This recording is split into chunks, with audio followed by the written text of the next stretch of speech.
Hi everybody, my name is Jason Sigler. I am the owner of MUCK FARM whitetails from Syracuse, Indiana. The guys from Orec brought down the four-wheel drive Brush Rover for me to try out. I already use a two-wheel drive Brush Rover, which is insane. I can't even imagine this four-wheel drive Brush Rover. So we're gonna go out to some of my hunting property and try it out. Today, I just wanted to show you the four-wheel drive. I know you've already been familiar and driven the two-wheel drive. Absolutely, but love it. What we've done on this is raised up the cutting deck a little bit. So now it'll go down to 3 inches instead of 2 inches, but you're also able to raise it up to 6 inches. So, you know, maybe on some tough terrain where you need to not cut so deeply, you can raise it up. It also gave us a little bit of more flexibility for the four-wheel drive.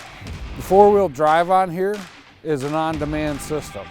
So what'll happen is the machine senses the load so that whenever that load changes, so as you're climbing a slope or on a tight embankment or something like that, the machine will send power to the front wheel.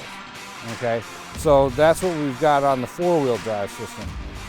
On this machine also, we were able to lengthen the seating area, so you're going to be just a little bit more comfortable on this version than our prior versions. Also, while we're here in the front, we also angled this a little bit differently than the two-wheel drive, just because it sits up a little bit higher, but we also learn as we go along that this angle helps push the saplings and the small trees down just at the right degree for the blades to chop them off.